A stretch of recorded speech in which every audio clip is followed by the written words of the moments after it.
안녕하세요. 대한민국 좌파들의 민낯을 낱낱이 까발리는 정치 구단 우영우입니다. 자, 오늘 해볼 이야기는 민주당에서 왜 자꾸 내란죄를 들먹이는가에 대해서 이야기를 해보려고 해요. 지금 민주당에서 국무위원들에게 내란죄에 대해서 너의 입장을 밝히라라는 답변을 강요를 좀 심하게 하고 있어요.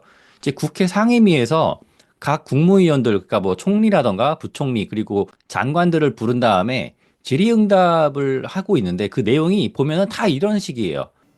이 내란 행위가 잘 된 일입니까? 정당한 통치행위입니까? 내란죄가 맞습니까? 아닙니까? 계엄이 잘못됐다는 거는 분명히 국민의 한 말씀드리고요. 사람으로서 느끼기에 내란죄가 맞습니까? 아닙니까? 비상계엄은 잘못됐다고 얘기하면서 왜 내란죄가 맞는지 아닌지는 얘기를 못 하십니까? 그런 부분은 제가 판단할 수가 없죠. 그걸 원하시는 거예요. 윤석열 내란죄 맞잖아요. 네, 제가 이 직을 벗고 난 다음에 다 얘기하겠습니다. 아니요. 직이 있을 때도 얘기하실 수 있어야 됩니다. 처음에 계엄에 찬성했습니까? 그러면 국무위원들이 저는 반대했습니다라고 답변을 해요.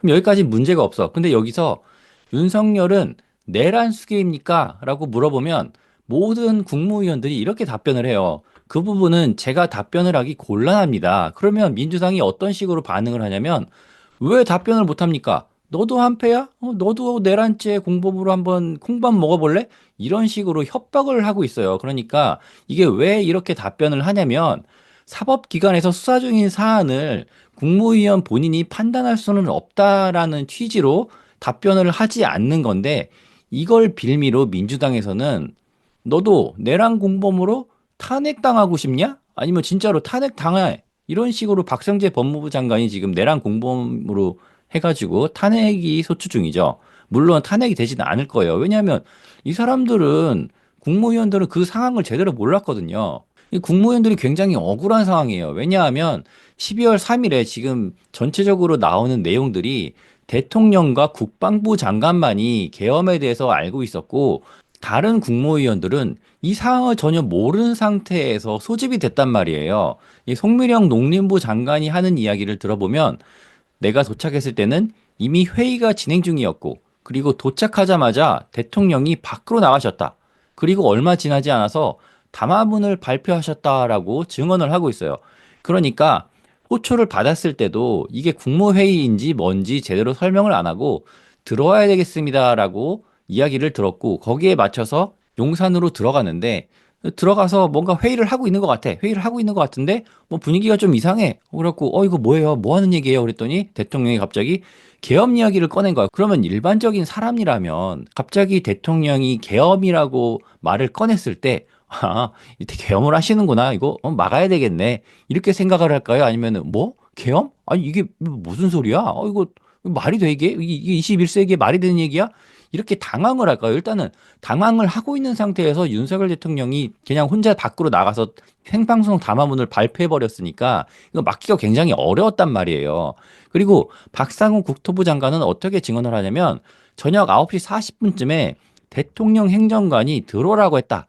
국무회의라는 말은 없었고 일단 들어오라고 했다. 그래서 전화를 받고 10분 뒤에 3분역에서 택시를 타고 갔고 전체적으로 1시간 정도 걸려서 내가 도착했을 때는 이미 담화문을 발표하고 있었다라고 증언을 하고 있어요. 그러니까 대부분의 국무위원들은 대통령이 하는 행위 자체를 막기가 굉장히 어려웠던 상황이에요. 그 제가 이 사람들이 하는 증언을 종합적으로 생각해 봤을 때 갑자기 벌어진 상황에 대해서 어떻게 매뉴얼대로 그리고 정도대로 이걸 반응을 할 수가 있겠어요. 시간이 뭐 1시간 정도의 여유가 있다면 좀 생각을 하다가 그러면 안 됩니다 하고 강력하게 막았을 테지만 대부분의 국무위원들이 대통령이 저렇게 행동하는 거를 알고 인지하는데 그리고 그걸 막을 수 있을 만한 시간이 뭐 3분, 4분, 5분? 그리고 어떤 사람들은 아예 기회조차 없었던 국무위원들이 많았다는 거죠. 그러니까 종합해보자면 국무위원들의 공통된 증언은 바로 이거예요. 일단은 국무회의인지 모르고 갔다. 그리고 계엄을 한다는 일방적인 통보였고 대통령을 말리고 자시고 할 시간 자체가 없었다. 그리고 국무회의의 형식이 아니었기 때문에 회의록도 없었다. 그리고 계엄에 찬성한 국무위원은 없었다. 물론 국방부 장관은 같이 대통령과 이걸 준비했겠지만 그 국방부 장관을 제외한 국무위원들은 찬성을 하지 않았다. 그러니까 계엄 자체는 문제 있는 행위였다라고 모든 장관들이 입을 모아서 하고 있어요. 그런데 장관들이 계엄은 문제가 있었다라고 다들 인정을 하니까 거기에 대해서는 크게 문제를 삼지 않고 있어요. 그러면은 문제를 안 삼으면 이게 민주당으로서 그 선동이 안 되잖아, 선동이. 그러니까 선동을 하려면 어떻게 돼야 돼? 내란까지 앞서 나가는 거예요. 그래서 민주당이 내란의 프레임을 씌우기에 혈안이 되는 거예요. 그런데 이 내란이라는 것이 형법에 나와 있는 죄예요, 형법. 형법 제87조 내란죄, 국토의 참절 또는 국헌문란을 목적으로 하여 폭동하는 죄를 내란죄라고 하고 있어요. 그러면 여기서 말이 좀 어려운데 참절이라는 말은 영토의 전부 또는 일부를 점거하여 그 국가의 주권 행사를 사실상 배제하고 국가의 존립, 안전을 침해하는 일. 그러니까 국가의 일부를 자기가 이렇게 탈취하려고 해요. 탈취. 무력으로든 뭐로든 아무튼 탈취해가지고 현재 대한민국의 법률상의 지배를 받지 않는 새로운 국가를 만들려고 하는 행위를 참절한다. 그러니까 뭔가 이거를 잘라가지고 내가 가져가려고 하는 거니까 지금 이 계엄 상황에서는 참절하고는 상관이 없죠. 그리고 국헌문란. 보통 지금 민주당에서는 이 국헌문란을 걸고 넘어지는 상황인데 국헌문란이라는 것은 헌법 또는 법률에 정한 절차에 의하지 아니하고 헌법 또는 법률의 기능을 소멸시키는 것. 법률을 소멸시키지는 않죠, 이번 계엄이. 그리고 헌법에 의하여 설립된 국가기관을 강압에 의하여 전복 또는 그 기능 행사를 불가능하게 하는 거. 그러니까 이 문구에 대해서 민주당이 지금 걸고 넘어지고 있는 거예요. 그런데 여기서 우리가 생각해 볼 게 헌법에 의하여 설립된 국가기관이라는 것이 민주당에서는 지금 국회를 이야기를 하고 있어요. 그러니까 국회를 강압에 의하여 전복하려고 했다. 왜냐하면 군인들이 국회로 이제 왔으니까 거기서 이제 민주당이 이거 봐라. 계엄을 통해서 대통령이 국회를 장악하려고 했다. 그러니까 이것은 국헌문란이다라고 이야기를 하고 있는데 이거는 언뜻 겉으로 봤을 때는 그럴싸한 이야기로 보이는데 이거는 굉장히 법률적 판단이 필요한 얘기예요.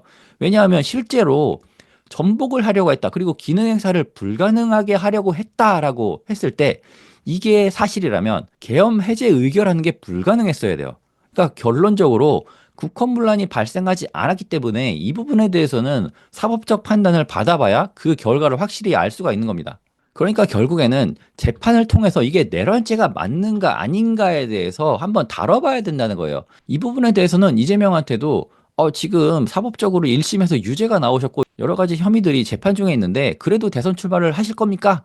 라고 질문을 했을 때 이재명이 뭐라고 했냐면 무죄 추정의 원칙입니다. 이렇게 답변을 했어요. 그러니까 이재명 같은 경우에는 지금 재판 결과가 나온 게 선거법 위반 하나 그리고 1심까지만 진행된 게 있는데 그게 유죄가 나왔음에도 불구하고 무죄 추정의 원칙이다. 대법원에서 3심에서 유죄가 나오지 않는 한 이것은 유죄가 아니다. 아직은 무죄다. 그렇게 이야기를 하고 있죠. 그런데 이 이재명의 말대로라면 무죄 추정의 원칙이기 때문에 지금 아직 사법적인 판단을 받아보지 않은 사안에 대해서는 무죄인 셈이 되는 거잖아요. 그러니까 대통령과 그 주변인들에게 너 내란죄야 라고 이야기를 하면 안 되는 거예요. 그러니까 지금 상황에서 당신 내란죄의 혐의를 갖고 있잖아. 이렇게 말을 해야 되는데 너 내란죄야. 너 내란죄로 탄핵당하고 싶어? 이런 식으로 이야기를 하면 안 된다는 거죠. 그런데 지금 민주당이 어떻게 하고 있냐면 국민의힘의 여러 국회의원들에 대해서 내란 선동 혐의로 고발 검토, 그래 고발 검토하는 것까지는 그게 괜찮다 이거예요. 그런데 김용민 의원 같은 경우에는 뭐라고 했냐면 법사위에서 이 내란 공범들아 라고 이야기를 하고 거기에 대해서도 사과를 거부했어요. 지금 여당 의원 중에 누군지 제가 특정은 못하겠지만 상당수 의원들은 추경호와 같이 공범으로 이 내란을 공모했어요. 그래서 우리가 국회에서 표결하는데 들어보세요. 이 공범들이 어디서 함부로? 자, 들어보세요. 지금 그러니까 결국 민주당과 야당의 국회의원들은 사법부의 판단을 받아보기 전에 이 사안들을 유죄로 판단하고 있다는 거죠. 그럼 이재명은 1심에서도 지금 유죄를 받았는데 그것도 무죄로 판단을 해가지고 자기들이 대통령의 후보로 올릴 그런 심산인가요? 그런 게 아니라면 사법적인 판단을 아직 받지 않은 사안에 대해서는 무죄로 추정하는 것이 이재명 대표의 말대로 그게 좀 더 맞는 걸 거예요. 우리나라는 법치주의 국가니까. 하지만 지금 여러 국회의원들이 면책 특권에 기대어서 지금 아주 강한 발언들을 쏟아내고 있어요. 지금 국회의원 같은 경우에는 국회에서 발언한 내용으로는 소추당하지 않아요. 그러니까 국회에서 마음대로 씹으려도 무죄야. 왜냐하면 이거는 면책 특권이니까. 하지만 국회 밖에서 발언을 했다면 그거는 사법 대상이에요. 이거는 그 김의겸 전 의원이 굉장히 잘 보여주고 있는데 청담동 술자리 의혹에 대해서 유튜브에 나와가지고 떠들었어. 거기에 대해서 지금 재판을 받고 있죠. 김의겸 전 의원은. 그러니까 유튜브에서는 허위 사실을 유포할 경우에 국회의원이라고 하더라도 재판을 받게 된다. 그러면 이건 어떻게 해야 되느냐? 나중에 이 사법부에서 내란죄 조사를 충분히 마친 다음에 결과가 나왔을 때 내란죄가 아닐 경우에 야당들을 폭격을 해야 된다고 저는 생각을 해요. 이거는 국회의원들이 자신들의 면책특권과 자신들의 지금 분위기에 휩쓸려서 마음대로 헛소리하는 부분에 대해서 충분히 책임을 지게 해야 된다고 저는 생각을 합니다. 내란죄의 성립 요건에 대해서 영토를 찬탈했는가? 그렇지 않았죠? 헌법, 법률 기능을 소멸시켰는가? 그렇지 않았어요. 그리고 국가기관을 전복시켰는가? 그렇지 않았기 때문에 내란죄가 성립하는 것은 굉장히 어려울 것이다라고 저는 보고 있어요. 그러니까 내란죄가 무죄가 나온다면 국회 밖에서, 국회 안에서는 면책특권이니까 이건 진짜 어쩔 수가 없어요. 이것도 좀 없애고 싶은 그런 내용이긴 한데 어쨌거나 지금은 국회의원 면책특권이 있기 때문에 지금 국회 밖에서 유튜브나 여러 방송 매체에서 내란을 선동한 야당 의원들에 대해서는 나중에 허위사실 유포로 조사를 진행할 필요가 있습니다. 그리고 만약에 이 조사를 통해서 이 의원들이 허위사실로 만약에 뭐 집행유예 이상, 그러니까 징역형의 뭐 집행유예 정도가 형이 나온다면 이 사람들은 다 의원직을 상실하는 형을 받을 수 있으니까 이거는 좀 강력하게 나중에 좀 이 계엄 사태가 진정이 된 이후에 이 탄핵 사태까지 좀 진정이 된 이후에 한번 이렇게 해봤으면 하는 생각을 저는 갖고 있어요. 자, 오늘 여기까지 하고 다음 시간에 또 다른 소식으로 찾아뵙도록 하겠습니다. 감사합니다.